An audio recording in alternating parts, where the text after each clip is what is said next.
मध्य प्रदेश के रायसेन जिले में आयोजित किसान गोष्ठी कार्यक्रम उस समय अचानक चर्चा का केंद्र बन गया जब केंद्रीय कृषि मंत्री और प्रदेश के पूर्व मुख्यमंत्री शिवराज सिंह चौहान को ग्रामीण महिलाओं के तीखे विरोध का सामना करना पड़ा। कार्यक्रम में शामिल होने के लिए जैसे ही केंद्रीय मंत्री ग्राम भगवंतपुरा पहुंचे, वहां पहले से मौजूद महिलाओं ने सिर पर खाली बर्तन रखकर उन्हें घेर लिया।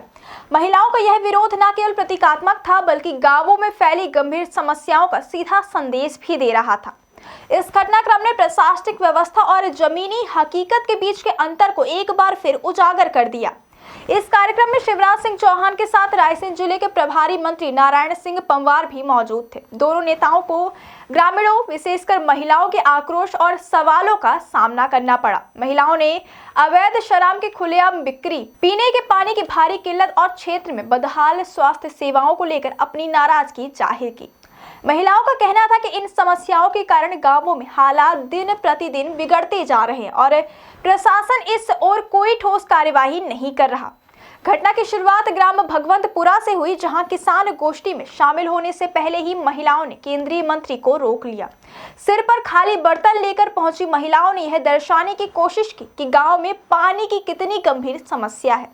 उन्होंने बताया कि दूर दराज के इलाकों से पानी लाना उनकी मजबूरी बन गई है। साथ ही महिलाओं ने आरोप लगाया कि गांवों में अवैध शराब का कारोबार बड़े पैमाने पर फल फूल रहा है, जिससे परिवार बर्बाद हो रहे हैं और युवा व बच्चे नशे की गिरफ्त में आ रहे हैं। महिलाओं के आक्रोश को देखकर केंद्रीय मंत्री शिवराज सिंह चौहान ने तुरंत सख्त रुख अपनाया। उन्होंने मौके पर मौजूद कलेक्टर और पुलिस अधीक्षक को अवैध शराब की बिक्री पर तत्काल रोक लगाने के निर्देश दिए।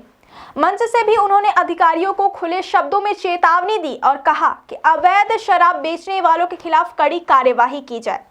उनका बयान वहां मौजूद लोगों के बीच चर्चा का विषय बन गया और प्रशासन पर दबाव और बढ़ गया।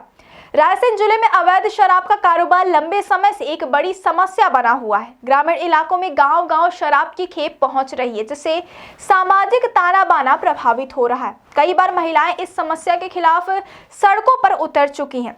सिलवानी क्षेत्र में तो महिलाओं ने खुद अवैध शराब के अड्डों पर छापेमारी कर शराब जब्त की और पुलिस के हवाले की थी।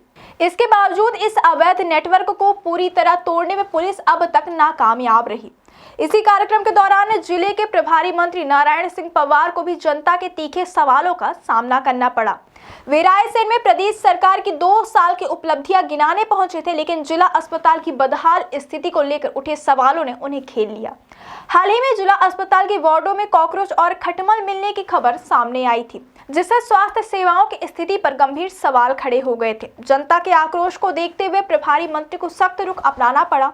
उन्होंने तत्काल कलेक्टर को निर्देश दिए कि जिला अस्पताल की व्यवस्थाओं में 1 सप्ताह के भीतर सुधार किया जाए, अन्यथा जिम्मेदार अधिकारियों के खिलाफ कड़ी कार्यवाही की जाएगी। उनका यह बयान प्रशासनिक अमले के लिए चेतावनी के रूप में देखा जा रहा है।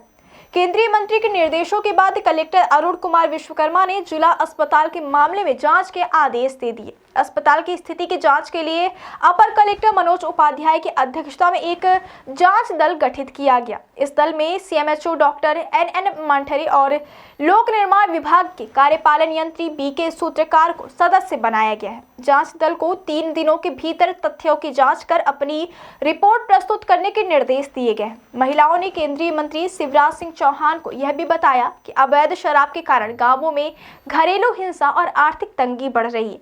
नशे की लत के चलते बच्चे और युवाओं का भविष्य अंधकार में जा रहा है। इसके साथ ही ग्राम भरतीपुर और आसपास के क्षेत्रों में पानी की भारी किल्लत की समस्या भी सामने रखी है। मंत्री चौहान ने मौके पर ही अधिकारियों को पेयजल की व्यवस्था शीघ्र कराने के निर्देश दिए। जिला अस्पताल की बदहाल व्यवस्था भी लंबे समय से चर्चा में है। कुछ माह पहले अस्पताल के प्रबंधन में बदलाव किया गया था, लेकिन उसके बाद से हालात और बिगड़ते चले गए। नए सिविल सर्जन अस्पताल की व्यवस्थाओं को संभाल पाते उससे पहले ही स्थिति नियंत्रण से बाहर हो गई। मरीजों और उनके परिजनों को मूलभूत सुविधाओं के लिए भी जूझना पड़ रहा है। केंद्रीय मंत्री के निर्देशों के बाद पुलिस प्रशासन भी हरकत में आया है। पुलिस अधीक्षक आशुतोष गुप्ता ने जिले के सभी थाना प्रभारियों को अपने अपने क्षेत्रों में अवैध शराब की बिक्री पर तत्काल कार्यवाही करने के निर्देश दिए हैं। उन्होंने साफ कहा कि जिले में कहीं भी अवैध शराब का कारोबार बर्दाश्त नहीं किया जाएगा और इसमें लिप्त लोगों के खिलाफ सख्त कार्यवाही होगी। कुल मिलाकर रायसेन में आयोजित यह कार्यक्रम एक औपचारिक सरकारी आयोजन से ज्यादा जनता के आक्रोश और प्रशासनिक जवाबदेही का मंच बन गया। महिलाओं का प्रतीकात्मक विरोध और जनता से सीधे सवालों ने यह स्पष्ट कर दिया कि जमीनी समस्याएं अब नजरअंदाज नहीं की जा सकती। अब यह देखना होगा कि दिए गए निर्देशों पर प्रशासन कितनी गंभीरता से अमल करता है और क्या वास्तव में अवैध शराब, पेयजल संकट और स्वास्थ्य सेवाओं जैसी समस्याओं का समाधान हो पाता है या नहीं।